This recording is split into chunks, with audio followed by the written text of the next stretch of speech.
만약 이런 폴리헥사메틸렌 구아니딘, 염화에톡시 구아니딘과 같은 이 고분자 물질은 분자량이 크기 때문에 안정적인 물질이라서 유해성이 없는 것으로 생각했다. 그래서 여기에 대해서는 유해성 심사를 면제를 했다. 이렇게 이야기를 합니다. 법 제도가 미비했다고 이야기를 합니다. 그런 줄 알았지만은 이번에 저희 청문회에서 열심히 조사를 해보니 이런 물질들을 유독물로서 지정할 수 있는 충분한 기회가 여러 번 있었다. 이렇게 생각을 합니다. 제도를 만들 기회가 있었음에도 불구하고 만들지 않았다면 그것이 누구의 책임일까요? 저는 그것이 바로 국가의 책임이 아닌가 생각합니다. 특조위는 이번 청문회를 통해서 환경부가 PHMG, PGH와 같은 유해 학물질 관리가 부실해서 가습기 참사를 막지 못한 그 이유를 규명하려고 합니다. 먼저 우리 이 조명래 정인에게 질문하겠습니다. PPT를 좀 띄워주시죠. 예. 여기 화면에서 보시는 것처럼 이 옥실레킷벤키저의 가습기 살균제, 가습기 당면에 원료가 된 PHMG, PGH 유독물로 지정된 것이 2012년에 이루어졌습니다. 물질이 바뀌거나 달라진 건 없어요. 그러면 왜 그 전에 1990년대 소위 이 제품이 처음 나온 것이 90년대 후반, 옥시가 만들어낸 것이 2001년이기 때문에 97년에 환경부가 유독물이 아니다 이렇게 고시를 했는데요. 왜 이 유독물이 아니다 고시한 근거를 우리 조명래 정의는 알고 계시죠? 예, 제가 취임하기 전에 오래전에 이미 일어난 것이어서 제가 뭐 자료는 쭉 봤습니다만 이게 소상하게 지금 잘 이해하거나 또 알고 있는 편은 아닙니다. 제가 지금까지 이해한 바로는 당시에 유독물질이 상당히 이제 많았었는데 정부가 유독성을 이제 심사를 할 때는 여러 가지 재원의 한계라든가 이런 것 때문에 충분한 양을 유독성에 대한 심사를 못했는 것으로 알고 있습니다. 특히 이제 지적하신 그 물질의 경우에는 양 자체가 그렇게 거래된 양이 많지 않았기 때문에 아마 유독량 측면에서라든가 유해성 측면에서 우선순위에 두지 않았기 때문에 평가를 안 한 것으로 제가 보고를 받은 바 있습니다. 네. 예, 지금까지도 그런 답변을 많이 해왔는데요. 우리가 처음에 이 유독성 검토를 했던 97년부터 우리 가습기 살균제 참사가 우리가 비로소 드러난 것은 2011년이죠. 그런 긴 기간 동안에 왜 단 한 번이라도 제대로 하지 않았느냐. 계속해서 제가 신문을 하겠지만은 선진국들은 이미 그 시기에 다 이 물질이 유독성하다는 것을 알고서 철저히 관리를 했거든요. 그 당시에 이제 이 유해 화학물질 관리법이 1991년부터 우리가 제정해서 시행하고 있었죠. 이 두 물질은 고분자 물질이기 때문에 독성 자료 제출 의무가 없었다. 대신 그냥 물성 자료, 물질의 물리적 성질만 제출해서 심사를 했습니다. 잘 아시다시피 이 물질은 양이온성 고분자 물질입니다. 이제 우리 국민들은 대개 음이온은 거의 상식처럼 돼 있죠. 지난해에 음이온을 방출해서 몸에 좋게 해준다는 방사성 나돔침제 사건 때문에 합니다. 양이온은 그 정반대의 성질의 물질이 되는 것이죠. 다음 PPT 자료 화면 좀 부탁합니다. 예.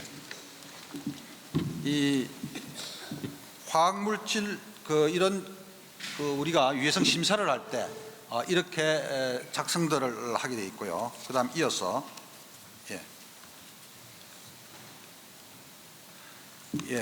이게 이제 유해 화학물질 91년도에 시행된 이후에 최초로 만들어진 우리가 곳인데요. 여기에 보시면 그 어디에도 PHMG, PGH와 같은 고분자 물질은 독성 시험 자료 제출을 면제한다 이런 내용은 없습니다. 어떻게 보면 여기 18년 전인 91년도에 이 고시가 어떻게 보면 안전과 생명을 지키는데 좀 충실해 보인다. 왜냐하면 면제하는 조항이 없기 때문에 제출해야 된다 이런 뜻인데 여기에 대해서 어떻게 생각하십니까? 예, 뭐 그렇게 생각한다면 마땅히 그렇게 했어야 한다고 생각이 됩니다.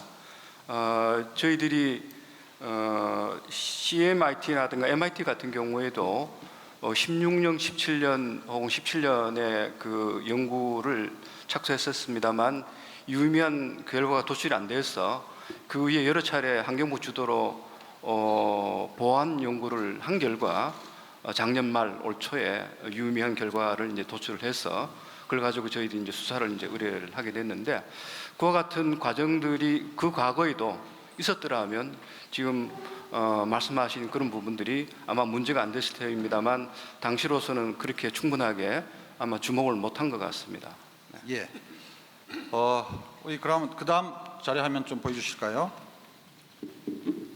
예. 문제는 여기부터인데요.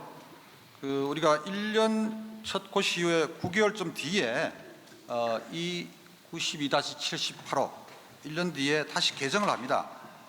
그래서 고분자물죄에 대해서는 독성 자료 제출을 면제하는 간이심사 제도를 도입하는 거예요. 91년도에는 그런 게 없다가 이제는 독성 자료 제출을 사실상 면제해주는 그런 간이심사 제도를 도입합니다. 어떻게 보면 규제를 더 강화하는 것이 아니라 좀 보완화됐다 이렇게 볼 수도 있는데요.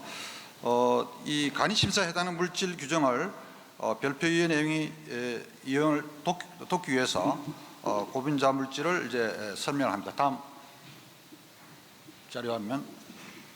예. 고전 이걸 그전 자료. 예. 그래서 이런 그 보통 고분자 물질이 안전해서 독성 자료 대신에 이런 자료만 제출해야 된다. 하는데 고분자 물질이라고 해서 다 같은 것은 아니죠. 그렇죠? 예. 사람도 성질이 온순한 사람이 있고 고유약한 사람이 있습니다. 물질도 안전한 물질이하고 또 이 유독한 물질이 있고요. 고분자 물질 중에서도 독성이 있는 물질이 있고 독성이 없는 물질이 있을 수 있습니다. 그런데도 이 양이온 고분자는 상당히 그 위험한 독성이 있을 가능성이 있다. 이렇게 이제 선진국이 되어 있는데 우리는 아무런 위험한데도 확인 없이 이 국민들을 사용하게 그렇게 만들었습니다. 심각한 것은 환경부가 이 고시 작성 이전에 지금 이 문제가 되는 양이온성 고분자에 대해서 그 위험성과 또 이 물질이 미국이나 일본에서 일반 고분자와 다르게 좀 더 정교하게 심사한다 그런 것을 알고 있었습니다. 그런데 환경부는 이렇게 이 독성 자료 제출을 면제하는 이 부주의하게 고시를 작성했다고 생각합니다. 이 고시는 국립환경과학원에서 고시를 한 겁니까? 당시에 어떻게 고시된지는 제가 잘 알지 못합니다. 네. 예. 유해 학물질에 관한 이런 그 고시 이런 것들이 국립환경과학원 지금 우리 장윤석 정인 지금 국립환경과학 원장으로 계시죠? 예.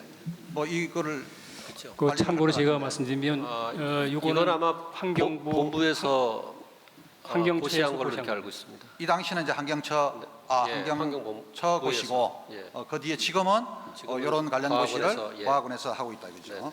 예.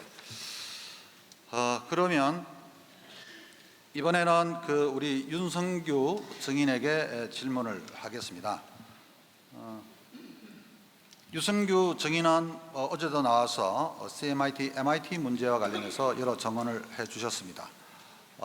유독성 물질까지 유독성 유해 학물질 분야에서도 여러 가지 과장이나 국장이나 국립환경과학원장도 지내시고요.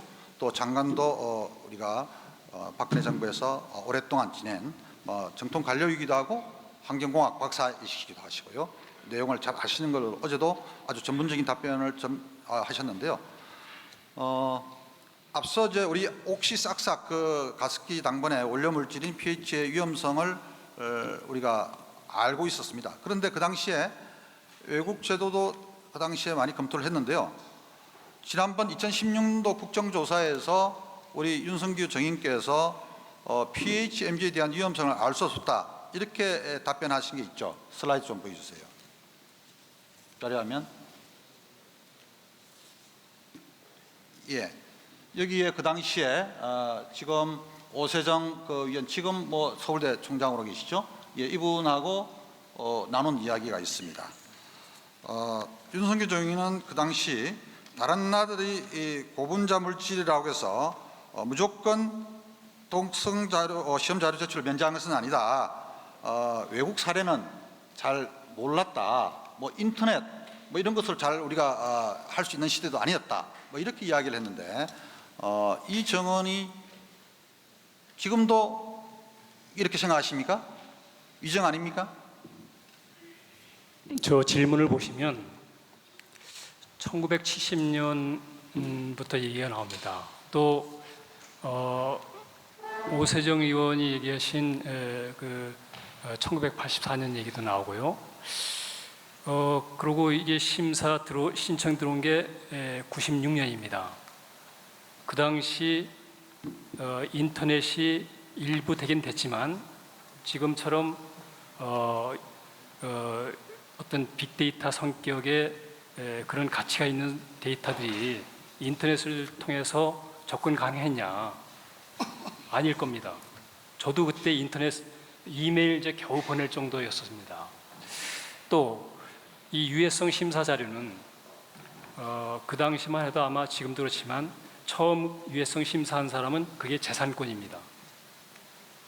이미 진부에서 그냥 오픈한 것은 누구나 접근 가능하지만 자기가 돈 들여서 한 것은 일정 기간 재산권을 갖게 됩니다. 그런 여러 가지 상황을 봤을 때 96년도에 인터넷을 통해서 세계에 있는 유해성 자료를 접근하기 쉽지 않다 하는 게 이제 일반론적인 얘기고요. 그 당시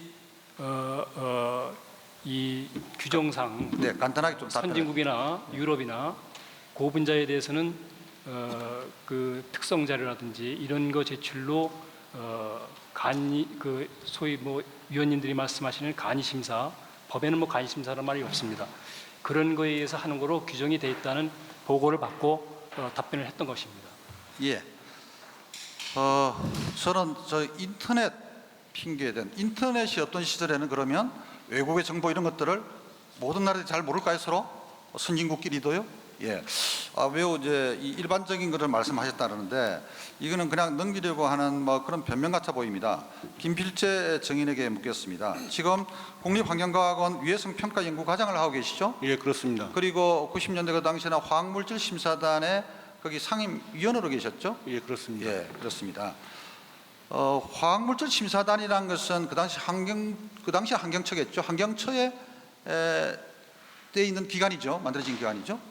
따로 뭐 별도의 독립기관이 아니라. 예, 그렇습니다. 예, 거기 단장은 환경처의 고위 간부죠. 국장급 간부 아닙니까? 예, 국장님이 예, 하셨습니다. 예, 그렇습니다. 그래서 여러 가지 화학물질의 어떤 유해성 이런 것들을 검토를 했는데 조금 전 우리 윤석열 정인이 이야기한 그런 것에 대해서 어떻게 생각합니까? 그 전 화면을 한번 보여주시죠. 예, 예, 아니, 예, 아니 그 뒤에, 예, 그 뒤를, 예, 앞으로 좀 나 보세요. 예, 예. 그러니까 선진국 사례를 보는 게 굉장히 어려웠다. 굉장히 어려웠다. 이렇게 돼 있어요. 어떻습니까? 그 당시 화학물질 심사단에서 오랫동안 많은 여러 전문가들하고 함께 일을 하셨죠? 예, 그렇습니다. 예.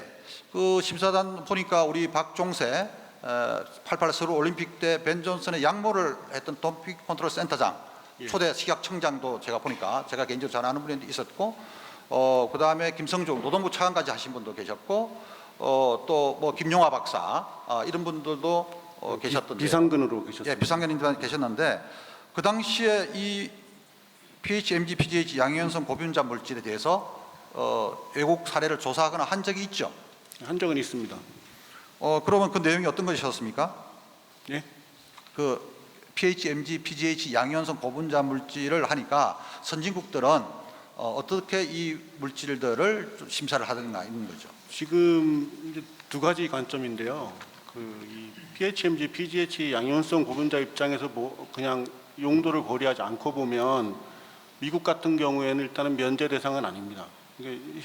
미국에 들어갈 때는 만약에 바이오사이드가 아니라면 별도로 심사를 받아야 되고요. 유럽에 갈 때는 유럽은 현재도 그렇고 그때도 그렇고 고분자에 대해서는 면제였습니다. 다만 PHMG, PGH가 지금 바이오사이드이기 때문에 그 당시였더라면 그 화학물질 법으로 못 들어가고 미국 같은 경우는 농약법, 유럽 같은 경우는 2003년 같은 경우는 바이오사이드 법으로 아마 등록을 하고 승인을 받았을 겁니다. 예, 그다음 화면 좀 보여주세요. 예, 이렇게 벌써 미국에서는 PHMG와 같은 고분자 물질을 엄격하게 심사하고 있었습니다. 그래서 양연 고분사이거나 수계에서 물 속에서 양연 고분사가 양연성 이 폴리머 중합체가 될 수 있는 우려가 있는 것들, PHMG, PGH는 물에 잘 녹기 때문에 이번에 가습기 살균제에 넣은 거거든요. 여기에 해당되겠죠. 그러면 그 당시에 우리가 92년도에 이미 화학물질 심사단에서 이런 내용을 알고 있었다는 거예요. 그런데 윤석규 정인께서는 외국 굉장히 그런 것들 내용을 알기 어려웠다 이렇게 말씀을 하고 계시는데, 이것이 반영이 되어서 우리가 이런 회의 9차 회의 결과가 반영이 되어서 그 시에 제대로 반영이 되었더라면 물론 그 사이에 또 다른 또 과정이 있겠지만은 어쩌면 가습기 살균제 참사의 주범이 된 이 가습기 당번 이 나오는 것을 막을 수도 있지 않겠느냐, 지금 그런 생각까지 해봅니다. 예, 말씀해 주시죠. 우리 그 양이온성 고분자의 일부 저희들이 정보를 확보한 거가 그 당시에는 저희들이 전문성이 부족했기 때문에 일본의 전문가라든가 미국의 EPA에 일부 가서 자료를 좀 가져왔습니다. 지금처럼 인터넷이 아니고 어렵게 자료를 확보를 해서 그런 거를 좀 또 도서관도 뒤지고 해서 이 양이온성 고분자가 특별히 그 미국에서는 면제가 안 되는, 우리나라도 면제는 아니지 않습니까? 면제를 하면 안 된다. 네.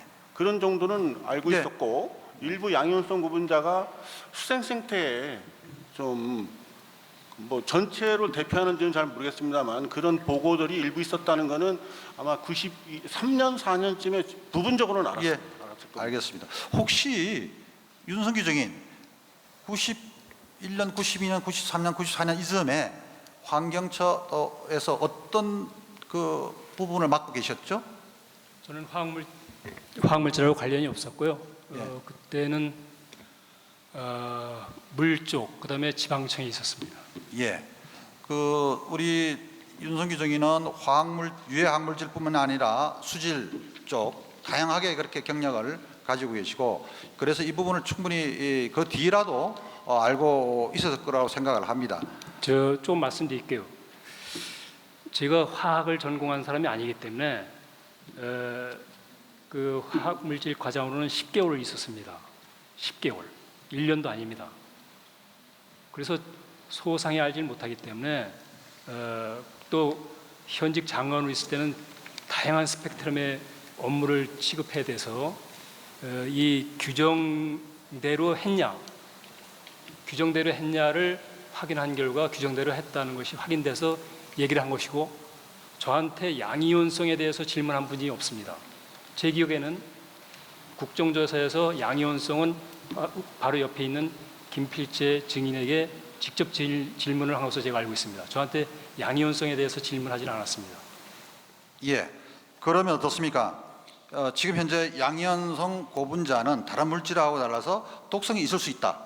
그런 이해를 지금 윤석규 정인은 그는 지금은 알고 계시죠? 저는 지금도 그 독성 이쪽에 깊이 있는 지식이 없기 때문에 이 전문가들의 판단을 전적으로 존중을 하고 있는 상태입니다. 그러면 왜 윤석규 정인께서는 우리 오세정 당시 의원 국회의원하고 질의를 할 때 이렇게 답변을 하신 겁니까? 벌써 3년이 넘었기 때문에 속기록을 갖고 있으면 제가 속기록 가지고 살펴본 다음에 자세히 말씀을 드릴 수 있는데, 지금은 그걸 안 갖고 있고 위원님이 띄워놓은 것만 봤기 때문에 정확한 답변을 드리긴 네, 어렵습니다. 그게 속기록인데요. 예, 속기록입니다. 그중 일부인데 외국의 유해성 심사 제도에 대해서 이렇게 오세정 위원이 물으니까 그 부분은 그 선진국 사례를 보는 게 매우 굉장히 어려웠다. 그리고 인터넷 이런 것이 잘 안 돼서 잘 알 길이 없었다. 따라서 그것이 양이온성 고분자 물질이든 하여튼 외국의 유해성 물질 관리를 어떻게 하는지를 잘 몰랐다. 이런 뜻이에요. 답변이. 그 부분이 어떻게 보면 국립환경과학원장도 지내시고 공학 박사시기도 하고 그다음에 이 유해 학물질 분야 수질보전국장 지내 많은 분야를 거치신 분으로서는 이것이 도대체 그런 분으로서 왜 이런 대답이 나왔냐 제가 의아해한다는 거죠. 그래서 위정이 아니냐 물어보는 아니, 거예요. 위원님 한번 96년으로 돌아가 보십시오. 96년에 위원님이 인터넷으로 외국의 그런 깊숙한 자료 검색이 가능했다고 생각하십니까?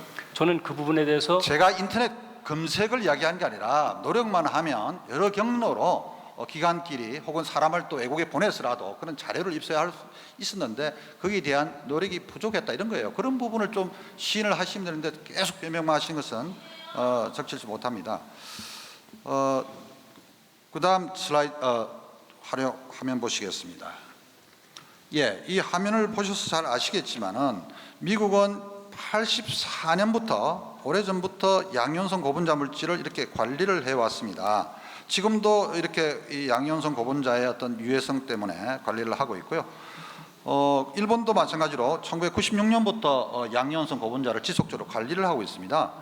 그런데 우리나라는 어떻게 된 편인지 90년도 그렇고 2000년대도 이렇게 관리를 하지 않다가 가습기 살균제 참사가 터지고 난 뒤에 2012년에 비로소 유독성 물질로 이렇게 우리가 한 것입니다. 이거를 보시면서 윤석기 정의는 어떤 생각이 됩니까? 다시 어제 말씀드린 것을 좀 말씀을 드려야 될 것 같습니다. 유독물이냐, 유독물로 지정이 안 됐냐는 독성을 있다 없다 하고 전혀 다른 얘기입니다. 유해화학물질 관리법이나 화학물질 관리법상 흡입 독성의 경우에 이 반수 치사 농도 가지고 일정 농도 이하에서도 반수 이상이 죽으면 유독물로 지정하는 겁니다. 그래서 예를 들면 100마리 쥐를 실험을 했는데 어떤 물질을 했더니 51마리가 죽었어요. 그럼 유독물이 됩니다. 그럼 49마리가 죽으면 독이 없습니까? 위원님 한번 그걸 생각해 보세요. 예. 오늘 이 자리에서 그 부분을 따지기 시작하면요. 대부분의 많은 화학물질들이 이 약간의 양에 따라서 양이 얼마냐에 따라서 우리가 독은 양이다 이런 말이 있을 정도로 이렇게 한데 그러나 유독물로 지정되면 좀 다르죠. 관리하는 게. 자, 그다음에 그 부분을 묻는 겁니다. 유독물로 지정됐다고 했을 때 한번 유해화학물질 관리법을 보실 필요가 있습니다. 유해화학물질 관리법 보시면 여기에서 이 규제 대상이 대부분 영업자입니다. 영업자, 다시 말하면 제조자, 수입자, 판매자, 보관자, 저장자, 운반자, 그다음에 이제 주로 제조 과정에서의 사용자, 이 사람들이 영업자입니다. 여기에 대한 안전 관리를 하기 위해서 하다 보니까 대개 급성 독성입니다. 거기서 유출 뭐 탱크가 샌다든지 해서 누출이 됐을 때 급성적으로 어떤 악영향이 뭐가 나타날까 이거 중심으로 유독물 지정이 그 항목이 되기 때문에 이 법에 의해서는 그러한 쪽의 안전 관리지 제품과 관련된 부분이 없습니다. 여기 제품에 대한 것이 없습니다. 지금 그 말씀은 그 화학 우리 물질 제조 공장에서 화학 제품 제조 공장에서 노동자라든지 화학 사고가 일어났을 때 주민들의 안전이나 이런 것 때문에 했다 그러는데 우리가 급성 독성이 있는 물질들은 그 뒤에 혹시 아급성, 만성 독성, 만성 독성이 없느냐 하게 돼 있거든요. 그 출발점이 되는 것이죠. 유독. 그러니까 지금 그런 식으로 변명을 하면 저는 곤란할 것 같고요. 유독물이 지정된다는 것은 앞으로 더 다른 단계로 나아갈 수 있는 계기가 되는 거예요. 그런데 아예 유독물조차 지정되지 않았던 것을 문제가 삼는 겁니다. 우리 그다음 자료 화면 좀 보여주시죠. 예. 그래서 이게 이제 1991년 유해화학물질 관리법이 시행이 되고 난 뒤에 이렇게 PHMG는 96년 이때도 결국 곳이 있을 때까지 유독물이 아니었고 이렇기 때문에 이번 참사의 원인 중에 하나가 된다. 저는 그렇게 생각합니다. 그다음 이어서 우리 정옥선 참고인 나오셨습니다. 예. 정옥선 참고인은 그 화학물질심사단에서 상임심사위원을 지내셨죠? 네.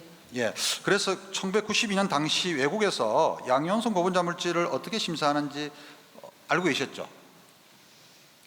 90년에 법이 제정이 되고 91년 2월에 시행이 되고 심사단은 91년 6월에 창설이 됩니다. 예. 그래서 이제 저는 이제 그 6월이 되기 전에 먼저 가서 좀 이제 다른 나라 제도를 많이 이제 그 문헌이나 이런 걸 찾고 공부하고 이제 저희 도서실에 많은 자료가 또 있는 걸 또 찾아보고 이렇게 하면서 이제 양이온성 고분자가 문제가 아니라 양이온성 물질들이 왜 어떤 수생 생태 독성을 일으키는지 이런 거에 대해서 학술적으로 좀 많이 접근을 했었고요. 근데 제도상에는 아까 말씀하신 것처럼 초기에 91년에 제도가 출발할 당시 3월에는 고분자에 대해서도 모든 독성 자료 저희가 요구하는 4가지를 다 받게 돼 있었는데 그 이후에 다음에 92년 12월 31일에 갑자기 바꾼 거 이유를 계속 물어보시고 하셨는데 아까 그 중요한 이유는 고분자의 80%는 지금 양이온성은 물에 녹지만 물에 녹지 않는 고분자가 한 80%가 됩니다. 그래서 이제 80%는 물에 녹지 않기 때문에 시험을 못하는 경우 또 크로스 링킹에 대해서 어떤 용지도 녹지 않는 이런 물질들이 있는데도 불구하고 너무 모든 거에서 전 자료를 요구를 했기 때문에 통상 문제가 좀 걸린 적이 있어요. 91년에 계속. 그래서 그게 92년 초에까지 걸쳐서 이제 지금 이제 한일 간의 그런 문제처럼 미국에서 계속 상무성에서 사절단이 오면서 이런 제도의 일부분을 겨냥을 해야지 모든 고분자에 대해서 내기를 받으면 문제가 될 수 있고 통상의 문제가 된다는 것 때문에 고분자에 대해서 면제까지는 아니지만 좀 간이적으로 해줬으면 좋겠다는 게 계속 있었고 그 결과로 12월 31일 날 고분자에 대해서는 일단은 자료를 고분자의 기본 특성이나 고분자의 분자량 같은 분포 자료를 내게 되면 그걸 보고 난 다음에 어떤 판단을 해서 추가로 요구할 수 있다는 걸로 바꿨어요. 네. 아시는 것처럼 그때 이제 추가로 볼 때 건건당 이제 봐서 그 고분자가 들어오면 여기는 어떤 특성이 있기 때문에 어떻게 해야 되겠다를 할 때 주로 이제 용도에 포커스를 맞춰서 그 용도가 수처리제인 경우나 폐기물 처리장에 사용되는 경우 실제로 생태 독성을 요구를 했습니다. 그래서 지금 이 경우는 용도가 제대로 이걸로 했다면 조금 다르게 됐겠지만 저는 이제 그건 제가 그 사실은 제가 서류를 본 사람이 아니기 때문에 알 수가 없지만 간이로 이렇게 보게 된 사유는 원래 저희는 그 학술적으로는 이미 알고 있었지만 건건당 보고한다는 점에서 수처리제나 그런 것처럼 물로 바로 가는 경우는 실제로 요구를 했었습니다. 그렇지만 경우에 따라서 처리한 것 중에 이 부분은 좀 그런 처리가 안 된 걸로 보고 있습니다. 예, 알겠습니다.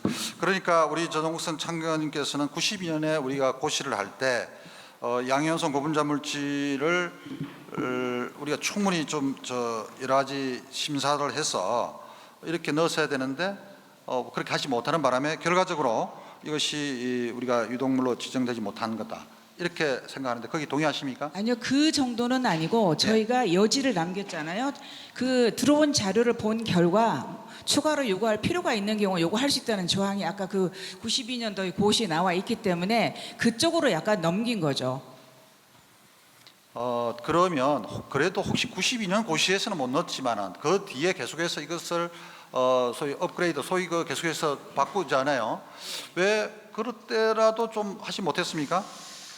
그때는 이제 그냥 둔 채로 추가로 요구할 수 있다는 그냥 두고 이러이러한 고분자는 면제해도 괜찮다는 그게 94년인가 그때 나오게 되거든요. 네. 그래서 그때도 좀 구체적으로 조금 더 구체적으로 양이온성은 절대 면제 안 된다고 넣지 않았지만 면제되는 거는 문제가 없는 것만 넣었기 때문에 어느 정도 제도 자체는 크게 문제가 없지만 이제 하나하나마다 개인적인 소견이 많이 들어가는 제도로 바뀌었다는 점이 있습니다. 그 당시에 심사단 단장은 그 환경부의 우리 그 고위 공무원이시었고 예. 이런 사실이 그 단장도 알고 계셨나요? 저희가 이제 처음에 91년, 92년 중반까지는 91년에 모든 케이스를 비상근과 상임과 비상임이 한꺼번에 같이 모여서 거의 이제 의논을 해서 결론을 했기 때문에 91년은 그렇고요. 92년도는 물질을 봤을 때 유독물 기존에 해당되는 경우는 비상근까지 회의를 하고 그렇지 않는 경우는 안 하게 됐죠. 그래서 92년까지는 이제 93년 초에까지도 그 양이온이 문제가 된다는 거는 그 심사에 반영을 했든 안 돼도 상관없이 지식적으로는 알고 있죠. 그렇지만 문서를 했냐 아니냐는 약간 보고 판단하겠다는 걸로 돼 있었지 없었던 거라고 볼 수는 없죠. 예. 예, 제가 묻는 것은 그렇게 외국 지금 윤석규 정인께서는 외국 사례를 우리가 알 수 있는 그런 수단이 부족했다. 인터넷도 안 되고 또 뭐 굉장히 그 당시에는 외국 자료 수용이 어렵다는데 우리 화학물질심사관에서는 외국 자료를 가지고 있었던 거 아니에요. 그러니까 지금 이렇게 정언을 해주시는 거고 또 화학물질심사단의 단장이 환경부의 고위공무원이니까 사실상 환경부가 이거를 알고 있었다고 해야죠. 그런데 얼마나 깊이 있게 우리가 인지를 하느냐 또 뭐 장차관까지 뭐 보고되냐 이런 부분은 잘 현재까지 드러나 있지만 어쨌거나 환경부가 그 당시에 조금 더 정밀하게 내다봤으면 유독물로 지정하거나 그 시에 또 여러 가지 좀 강화하는 소위 PHMG에 대해서 할 수 있었다 이렇게 생각하는데 그 우리 조명래 그 정인께서는 지금까지 나온 대화 내용을 들어보니까 어떤 생각이 듭니까? 앞으로 환경부가 어떤 식으로 좀 앞으로 이런 부분을 좀 관심을 둬야 될 것 같습니다. 예, 뭐 워낙이 우리 피해자가 많고 또 국가가 법과 제도를 가지고 국민의 어떤 생명 안전을 지키는 그런 책무가 주어져 있습니다. 그런 측면에서 결과론적으로 우리 국민들의 많은 생명 피해가 있었기 때문에 다시 우리가 과거로 거슬러 간다면 뭐 정부로서는 최대한의 여러 가지 노력을 했다 하더라도 부족함은 충분히 있었다고 보고요. 앞으로는 그와 같은 것들을 우리가 반면교사해서 제도적으로 충분히 우리 피해받은 우리 국민들의 어떤 그런 그 피해 부분을 보상하거나 혹은 구제하거나라는 것에 대한 그런 제도 보강을 철저히 하도록 하겠습니다. 알겠습니다. 네. 이번에는 그 용도 부분을 좀 물어보겠습니다. 왜냐하면 물질들은 유해 물질들도 어떤 경로로 노출되냐에 따라서 위험할 수도 있고 위험 안 할 수도 있고 매우 위험할 수도 있습니다. 가습기 살균제 참사는 어떻게 보면 이게 흡입 경로, 흡입하기 때문에 크게 문제되는 거 아닙니까? 우리가 CMIT, MIT는 지금도 선진국에서 많이 쓰고 있습니다만 손에 바르는 것을 물로 씻어내면 독성이 거의 사실상 없다고 보면 되는데 이게 폐로 계속 들어가니까 문제가 생긴 거 아닙니까? 그래서 윤석규 정인에게 묻겠습니다. 자료 화면 좀 보여주시죠. 그 유독물 지정 시에 용도 고시를 해야 하지 않느냐 이런 부분이 있는데요. 당시 규정상 용도를 고시하지 않는 것으로 규정이 되어 있었다 이렇게 이야기를 합니다.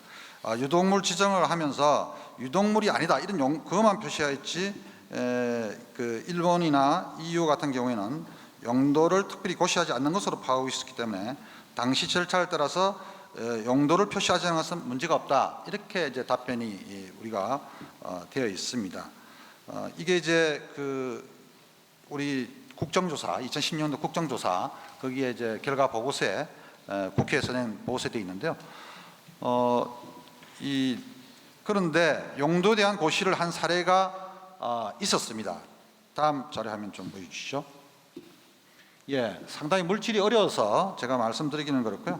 여기 보면 클로로 안하이드라이드는 이런 물질도 있고요. 또 그 앞에 있는 물질은 워낙 길기 때문에 제가 생략하겠습니다. 어쨌거나 이 물질은 유독물에는 해당이 안 된다 이렇게 있어요. 유독물은 아니지만은 페인트 제조용에는 페인트 제조용으로만 쓰라 이렇게 용도를 또 이렇게 해놓은 거예요. 이어서 발암성은 상당히 아직까지 좀 의심스러운 분이 있으니까 혹시 모르니까 발암성이 매우 중요하기 때문에 재심사를 받아라 이렇게 되어 있습니다. 그런데 환경처 우리 고시 92년에 나온 것을 보면 용도 고시를 한 사례가 이렇게 있는 것이죠. 그 환경부가 용도 고시를 했고 또 할 수 있었음에도 국정조사에서는 마치 전혀 안 했던 것처럼 그렇게 앞서 화면에서 보았지만 되어 있습니다. 윤석규 정인 어떻게 생각하십니까? 예, 뭐 저런 예외적인 게 있었던 것 같긴 한데 제가 보고받고 또 제가 관보를 과거에 봤던 경험으로 봐서는 관보의 용도가 적시가 안 됐었습니다. 또 보고받은 내용도 용도는 고시 안 한다고 보고를 받았기 때문에 그거에 따라서 제가 답변을 했던 것이고요. 저것은 지금 보시면은 유독물이 아닌 것으로 되어 있어요. 그리고 저렇게 이제 한다고 했는데 저게 일반적인 예는 아닌 것 같습니다. 아마 특이한 예로 저렇게 된 것 같은데 그 연유는 제가 알 수가 예. 없습니다. 예, 그런 예외도 있었다. 이런 것을 말씀을 드리고, 그래서 원래 PHMG 이것이 우리 국내에 신규 화학물질로 누가 쓰게 도입된 것은 항균 카페터에, 이게 우리가 항균제니까 쓰겠다 이렇게 되어 있습니다. 항균 카페트로만 쓰면 이게 큰 인체 독성은 없었을 텐데, 이것을 이제 공기 중에 안방에 뿌리는 식으로 됐기 때문에 문제 아닙니까? 만약에 이때 우리가 환경부에서 받으면서 카펫 항균제로만 쓸 것 이렇게 해놨더라면 이것이 다른 용도로 쓰는 것을 막을 수 있었는데 막지 못했다, 이런 것입니다. 그래서 그런 부분을 조금 더 한 번 더 점검해야 하는 거 아닌가, 그렇게 생각을 합니다. 김필재 정인에게 묻겠습니다. 환경부는 용도를 고시할 규정이 없었다, 이렇게 아까 좀 전에 우리가 이야기를 하는데, 용도가 바뀌면 위해성이 많이 바뀌는 거죠. 예, 그건 맞습니다. 예, 그래서 미국에서는 그 사용량이 크게 바뀌거나 또 혹은 용도가 바뀌면 제조업체나 수입업체가 신고를 하는 제도가 있습니다. SNUR이라는데 이게 신규 새롭게 사용하는 그런 중요 사용 규칙입니다. 이 부분, 이 SNUR은 좀 들어보셨습니까, 김필재 정인? 예, 들어봤습니다. 예, 그러면 사실은 카펫 항균제로 신고돼서 유통되기 시작한 PHMG가 가습기 살균제 원래로 사용되기 위해서는 다시 신고해야 되는 것이 원칙은 아닌가요? 지금 SNUR은 생각보다 상당히 제도가 어렵습니다. 지금 여기서 뭐 설명을 어떻게 해야 될지 모르겠습니다만은 그 신규 어떤 미국에서는 신고를 했을 때 사용으로 인해서 불합리한 위해가 일어나느냐 아니냐 가지고 되게 고민을 많이 하는데, 만약에 불합리한 위해가 일어날 가능성이 있는 경우에는 어떤 경우에 불합리한 위해가 일어나지 않는가에 대해서 네고시에이션을 합니다.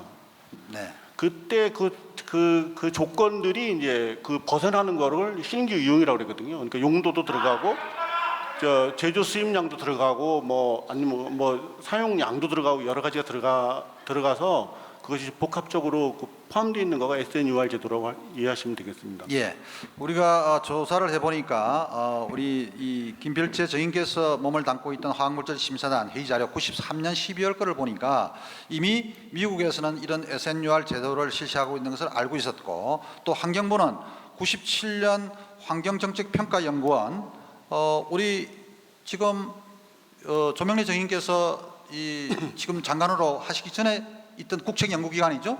거기에 원장을 지내셨죠? 네. 예, 그렇습니다. 그러니까 국책연구기관에서도 이런 SNUR, 그다음에 98년도 우리 김필재 정인이 비엔나 총회 다녀오셨던 모양인데 예. 그 보고서에도 이런 내용이 있고요. 그다음에 아주 전통을 자랑하는 연세대 환경공해연구소 2000년도에 정부가 연구 용역을 줘서 한 그 내용에 보면 SNUR 우리나라에 도입하는 게 필요하다, 이렇게 되어 있는 것입니다. 이렇게 국민의 세금을 들여서 국책연구기관도 보고서에서 이런 제도가 필요하다, 이렇게 여러 차례 이야기했는데 이게 제도에는 반영이 안 됐던 것이죠. 어떻게 생각하십니까? 지금 아까도 말씀드렸다시피 그 SNUR 제도는 상당히 이상적인 제도고 어려운 제도입니다. 미국은 그 당시만 해도 300~400명의 전문가들이 했고요. 그다음에 저게 어렵다 보니까 사실은 유럽에서도 도입을 못하는 그런 제도거든요. 예. 그래서 상당히 어려웠던 거고 되게 이상적이고 좋다는 생각은 그 당시에 제가 상당히 그 젊은 나이에 되게 그 좋아했던 제도긴 합니다만은 너무나 많은 여건이 그 당시 여건은 그런 선진적인 제도를 도입하기는 아직까지는 그 미흡했다, 기반이. 그리고 저건 또 변호사나 이런 분들이 그 개입을 해서 네고시에이션을 해야 되는 그런 상황이거든요. 예, 알겠습니다. 잠깐 좀 더 말씀드리겠는데요. 짧게 좀 말씀해 주세요. 시간이 얼마 남았어요? SNUR은 그래서 제가 장관 취임하자마자 2달 정도 됐을 때 통과시킨 화평법에 들어가 있습니다. 네. 화평법에 그게 반영이 되어 있습니다. 이제 우리나라도 어느 수준에 와 있다는 것이죠. 1996년 OECD 가입할 때 환경부의 유보 조건이 한 10개가 있었습니다. 폐기물 쪽에 하나 있었고 9개는 전부 화학물질입니다. 말하자면 우리가 화학물질 관리하려는 역량이 그만큼 선진국하고 차이가 너무나 컸던 것이죠. 그걸 따라잡는 시기가 OECD 가입 이후에 막 따라잡은 겁니다. 그게 이제 SNUL의 경우에는 2013년에 화평법 제정하면서 들어갔습니다. 알겠습니다. 제가 어제도 말씀드렸지만은 우리의 경제 수장, 국민들의 어떤 관심도, 눈높이에 비해서는 그런 속도가 많이 좀 늦었다, 아쉽다 이런 말씀을 드리고요. 조민래 정인께 묻겠습니다. 91년도 화학물질 심사단 회의가 2차 회의가 7월달에 열리는데요. 그 당시에 이제 이 사후 관리 방안에 대해서 심사를 하는 것은 그 유해 화학물질 심사하는 것이 두 가지가 있는데, 하나는 아주 완벽하게 심사를 하는 것이고, 다른 하나는 대표적인 용도라든지 사용량 이런 것들을 이제 처음 그렇게 신고한 것을 가지고 심사한 후에 신고 시에 다른 용도로 쓰이거나 문제 소식했을 때는 사후에 소위 우리가 허가해주고 난 뒤에 2차 심사를 하는 그런 것들이 우리 법 체계에 심사 방법이 있다 이렇게 되어 있습니다. 근데 거기에 대해서는 현재 잘 아는 바가 없어서 혹시 그 조명래 정인께서 그 91년도 당시 법 규정에서 해당 회의록에 있는 2차 심사 방법 이런 게 있다 그랬는데, 이런 것이 어떤 규정인지 좀 조사해서 나중에 저희 특조에 좀 보고해 주시기를 바랍니다. 네, 알겠습니다. 그 오늘 여러 우리 참고인들, 전문가, 우리 이 전직 또 장관 이렇게 많이 이야기를 들어봤는데, 우리 조민래 정인께서 한번 답변을 해주시기 바랍니다.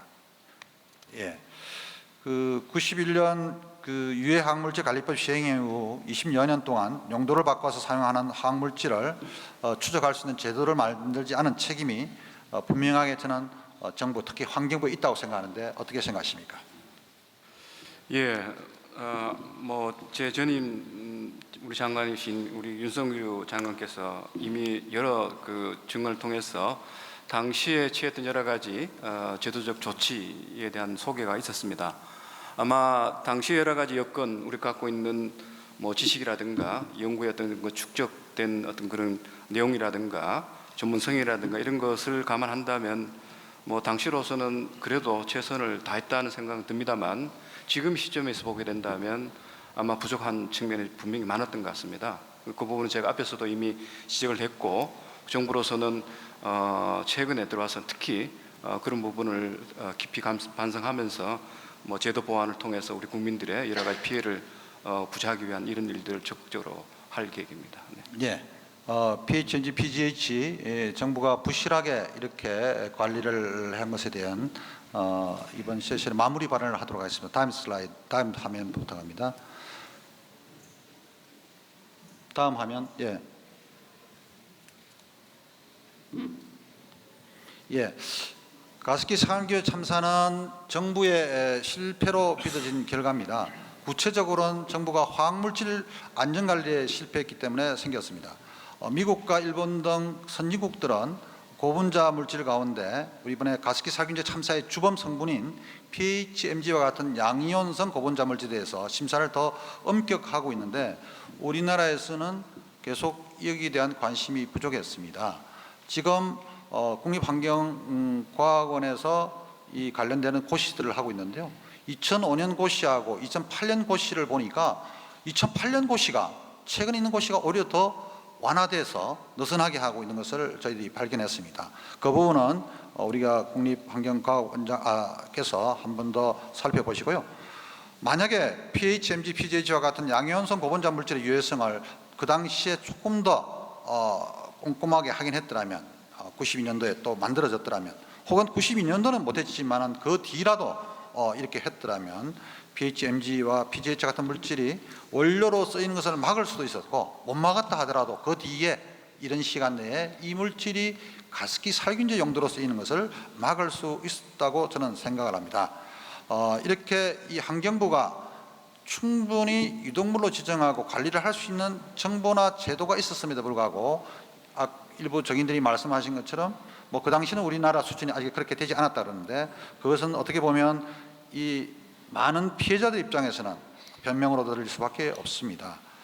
저는 환경부 장관께서 어제 CMIT, MIT 시간에는 참석을 못하셨지만 다른 중요한 국가 행사 때문에 오늘은 참석하셨기 때문에 화학물질 안전관리의 책임을 전 지금의 부처 책임자로서 정부를 대표해서 피해자들에게 우리가 90년대, 2000년대 지금까지 화학물질 안전관리, 특히 CMIT, MIT, PHNG, PG와 같은 가습기 살균제 성분의 관리를 못한 것에 대한 공식 사과를 해주실 것을 바랍니다. 일본에서는 성면 방직 공장 노동자들이 안전관리를 소홀히 했던 국가 책임을 물어서 이 국가의 법적 책임을 물었습니다. 일본은 성면의 유해성이 드러난 게 1960년대 중반이었는데 1975년까지 성면 방직 공장의 노동자들에 대해서 아무런 안전관리 조치를 하지 않았습니다. 그래서 일본의 대법원은 선진국은 이미 성면 방직 공장 그 노동자들의 안전관리를 여러 가지 성면의 작업장 기준도 만들고 했는데 그렇게 하지 않았기 때문에 그 시기에 노출된 노동자들이 성면 폐증이나 악성중증 폐암에 걸린 것은 국가가 법적 책임을 지고 배상을 하라 이렇게 판결을 내린 것입니다. 따라서 저도 PHMG, PGH, CMIT, MIT와 같은 화학물질 관리를 잘 하지 않은 책임, 그것이 이번 살균제 참사에 기업의 책임이 가장 크지만은 정부의 책임이 있다고 생각하고 이 부분에 대해서 조명래 정인께서 한번 말씀을 해주시기 바랍니다. 네. 네, 1,400명의 그 생명을 앗아간 사건이기 때문에 뭐 정부가 입이 10개라도 사실은 변명의 여지는 전 없다고 보고 있습니다. 특히 피해를 사전에 정부로서는 그 예방 조치를 하고 또 사고 이후에도 피해 구제에 대해서 적극적인 어떤 대처를 했어야 했습니다만 뭐 부족한 부분이 분명히 있었다고 보고 있고요. 이 점에서는 이미 대통령께서 17년에 피해자들께 우리 정부를 대표하셔서 사과를 하셨고 뭐 저도 마찬가지입니다. 저도 그 취임한 이후에 이 가습기 살균제와 관련해서 우리 국민 그 희생자들한테 대한 그 송구함이 그 준부서의 어떤 그 책임자로서 늘 갖고 있었고 오늘 이 자리를 통해서라도 다시 한번 사과 말씀을 드리고 또 이걸 계기로 해서 국민 생명 안전을 지키는 그런 주무부서로서 책임을 다할 것을 말씀을 다시 드리겠습니다. 네, 그렇지만 이 말씀하신 그 예 중에 국가가 법적으로 책임지는 이런 부분은 포괄적으로 보게 된다면 우리 그 헌법의 35조 환경권에 대한 그 보호를 우리가 그 국가가 책임져야 됩니다만 구체적인 영역에서 어떤 부분을 어떻게 책임져야 할 것이냐는 것은 역시 이제 구체적인 어떤 법의 규정에 의해서 봐야 되기 때문에 이런 부분들을 저희들이 구체적으로 들여다보면서 정부가 할 수 있는 부분을 계속 책임지도록 하겠습니다. 예. 그 법적 책임 부분은 우리 이 장관 신분이긴 하지만은 직접 책임 있게 답변하기가 곤란한 부분이 있을 겁니다. 그런 자세를 좀 가져달라는 일단 이 자리에서는 그런 말씀을 드리고요. 그 다음에 이어서 원래 우리 이틀간 청문회에서는 우리 가습기 살균제 참사의 진상 규명 혹은 또 피해 지원 문제에 집중하고 있습니다. 저희 특조위가 가지고 있는 역할 중에 하나가 이 두 가지뿐만 아니라 안전사회 건설을 위한 제도 마련이라는 게 중요한 게 하나 있습니다. 이번 청문회에서는 포함되지 않은데 지금 긴급한 사항이 생겨서 제가 조명래 정인에게 좀 묻겠습니다.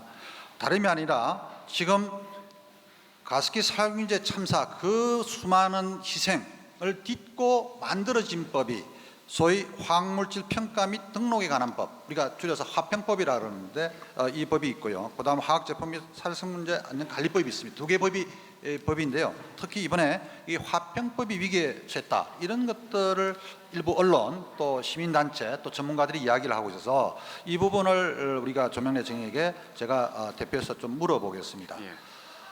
최근에 일본이 우리나라에 수출 규제를 하는 그래서 경제 전쟁이 있어서 지금 온 국민이 지금 이 문제에 분노를 하고 있습니다.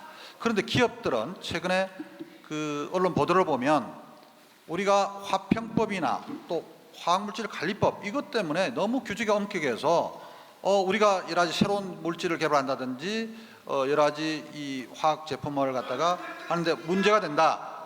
이렇게 해서 이걸 완화해야 된다 이런 이야기가 있습니다.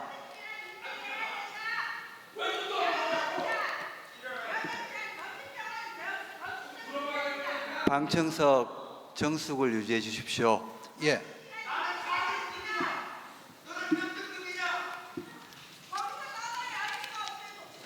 어제도 한번 제가 주의를 드린 것으로 알고 있는데 좀 정숙을 유지해 주셨으면 합니다. 예. 예. 그래서 이런 그 최근에 그 일련의 사태와 관련해서 혹시 조명래 정인께서 구체적으로 우리가 상공회의소나 이런 재개 혹은 또 정부 부처 내에 청와대나 혹은 산자부 등으로 통해서 구체적으로 화학물질관리법이나 화평법의 어떤 부분을 좀 문제를 삼는지 이런 게 있습니까? 네, 그 사실은 뭐 어떤 부처의 입장이라기보다는 주로 그 현업 업계에서 많은 불만과 제도 개선에 대한 요구가 지속적으로 있었고, 이번 우리 그 일본의 수출 규제의 그 사건이 이제 터지면서 더욱더 그런 요구들이 강해지고 있습니다. 하지만 정부는 우리 그 대일 수출, 그러니까 대한 수출 규제에 대한 뭐 그런 것을 대응한 차원에서 우리 업계의 여러 가지 생산 활동을 도와준다는 측면, 이를테면 뭐 소재를 국산화한다든가 좀 조속한 시일 내에 개발해서 그 산업용으로 쓸 수 있게 하거나 그런 제한된 범위 내에서 저희들이 절차라든가 기준 같은 것을 한시적이라는 말은 구체적으로 말씀드린다면 딱 2년입니다. 한시적으로 좀 완화해 주는 것이 있습니다만, 그렇다고 해가지고 화평법, 화관법의 근간을 흔드는 이런 것은 어떤 경우라도 손을 안 대는 것을 원칙으로 하고 있고, 그것에 대해서는 환경부가 끝까지 입장을 지킬 것이고, 정부 내에서도 그 부분에 대해서는 아주 강한 합의가 있습니다. 예. 우리가 제2의 가습기 살균 참사를 막겠다고 힘들게 이렇게 만들어서 2015년부터 시행됐죠. 네. 시행된 지 얼마 되지 않는 법을 또 이것을 막 손을 대겠다? 오히려 강화를 해야 될 법을 이렇게 네. 완화하겠다는 것은 그렇게 되면 환경부의 존재의가 없다. 그렇게 되면 그 어떻게 보면 우리가 가습기 살균제 참사의 교훈을 잊은 것이다, 이렇게 되는 것이니까 네. 장관께서 정인께서는 그 앞으로 이 부분을 유념해서 그리고 예를 들어서 그런 재개라든지 이런 데서 강한 압박이 들어오면 이것을 우리 이 국민들과 함께 그렇게 해결해 나가기를 바라겠습니다. 네, 그렇게 하겠습니다. 화면을 좀 보여주시죠. 예. 1912년 우리 이 9월 달에 구위에서 방청석 질서를 좀 유지해 주셨으면 합니다. 예. 2012년 9월 달에 아주 저렇게 이 한국판 보팔 사건이라 할 만한 저런 엄청난 사건이 터져서 화학물질관리법이 지금 제정돼서 우리가 시행되고 있습니다. 상당히 노동자가 이미 죽기도 하고 무려 거기에 이 주민이 수천 명이 이렇게 노출이 되는 그런 사고가 있었습니다. 그 다음 슬라이드 좀 부탁합니다. 예, 이건 최근에 일어난 것인데요. 지난 5월 달에 일어난 것입니다. 하나토탈 충남 대산공장에서 벌어진 사건입니다. 이때도 많은 주민들이 이렇게 병원 진료를 받고, 우리가 화학물질관리법을 만들어서 이렇게 관리를 하고 있습니다마는 계속해서 이런 사고들이 끊이지 않고 있습니다. 혹시 그 조명래 정인께서는 우리 지금 화학재난합동방재센터 전국에 몇 곳 있죠? 예, 네. 7곳 맞습니다. 네. 그래서 혹시 저희 특조위에서는 제가 우리 조사관들하고 함께 6월 4일 날 하나토탈 공장 그리고 서산시 그리고 주민들을 만나본 적이 있는데, 혹시 사고 이후에 현장을 가보시거나 이렇게 한 적이 있습니까? 연초에 제가 그 산하단체 기관을 순시하면서 가봤습니다만, 근본 지난 말씀하신 그 사건 이후에는 제가 가보진 않았습니다. 하지만 내부에서는 계속 여러 가지 것을 챙기고 있습니다. 네. 예. 제가 그 특히 사고 현장 큰 또 규모 뭐 이런 것들은 그 조명래 정인께서 의성에 폐기물이 많이 엄청난 문제되니까 현장에 가서 그렇게 TV 인터뷰하는 것도 제가 봤습니다.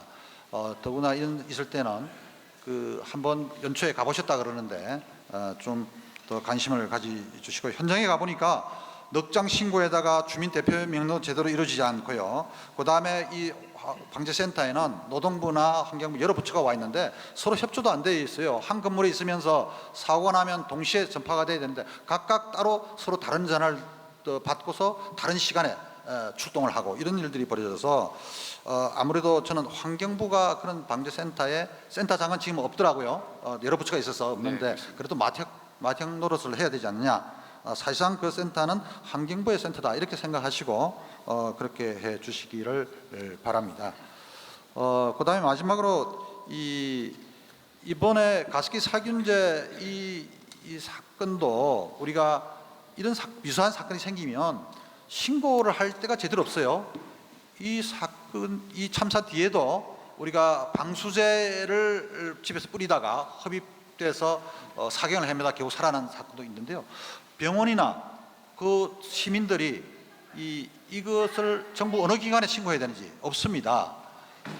그냥 시민 NGO 환경 단체에다 신고를 하는 거예요. 제가 이런 피해가 있었다 이렇게 해서 그것이 알려지고 논문이 쓰고 제가 칼럼에 소개하고 이렇게 돼 있는데 이게 큰 문제라고 생각합니다. 그래서 이런 그 유독 화학물질이나 중독 이런 것에 관해서 이것이 전국적으로 데이터가 모아지고 그것을 바탕으로 대책도 세우고 이렇게 해야 되는데 지금 되지 않고 있습니다. 일각에서는 국가 독성관리센터 이런 걸 만들어야 된다 이렇게 말도 있는데 혹시 거기에 대한 대안은 있습니까? 예, 뭐 논의는 됐습니다만 그것을 실현하는 것에 대한 결정은 아직까지 이루어지는 않고 있고요. 참고로 말씀드린다면 합병법 등이 이제 시행된 이후에 사실은 그 화학 사고 건수는 절대 수는 줄였습니다. 그럼에도 불구하고 최근에 주요한 또 화학 사고는 계속 빈발하고 있는 것도 사실이고요. 그래서 저희들이 대응할 수 있는 여러 가지 시스템들을 강구하고 있는 것도 또 사실인데요. 지금 주로 화학 안전 사고 관련해서는 우리 환경부 산하의 화학물질안전원이 주된 일종의 센터가 돼서 여러 가지 신고도 받고 그다음에 산하 내지는 관련 기관에 여러 가지 정보를 실시간으로 전달해서 대응을 할 수 있도록 하는 이제 그런 시스템을 운영하고 있는데 화학물질안전원뿐만 아니라 지방청의 화학안전관리단이 있고 또 말씀하신 화학안전재난합동방지센터 최근에 또 이 중주권에 하나가 더 신설이 됐습니다. 그렇게 해서 이 담당하고 있는 센터 내지는 기관 간의 네트워크를 더 고도화해서 지금 화학안전사고에 대한 여러 대응을 조금 더 신속하게 하고 아주 적기할 수 있도록 이렇게 하고 있습니다. 그리고 내부에서도 우리 화학안전 또 그 연구단이 있습니다. 그 중심으로 해서 지금 지적하신 그런 화학안전 사고에 대한 대응을 조금 더 능동적이고 선제적으로 할 수 있는 어쨌든 그런 다양한 프로그램들을 현재 지금 강구를 하고 있습니다. 네, 알겠습니다. 이상 마치겠습니다. 예, 안정주 위원님 수고하셨습니다. 위원장님 제가 조금 말씀 어떤 부분에 대해서 말씀하시려는 겁니까? 안정주 위원님 관련해서 좀 말씀. 예, 간단하게 예. 말씀해 주십시오. 아까 마무리 부분에서 제가 2016년 거짓 답변을 했다 이렇게 말씀하셨는데 거짓 답변이라고 하는 것은 제가 알고 있거나 제가 인지하고 있는 사실과 반대로 얘기했을 때 거짓일 겁니다. 저는 그 규정이 그렇게 심사 규정이 돼 있고 그거대로 심사한 부분을 얘기한 것이고 또 정보를 접근성과 관련해서는 인터넷이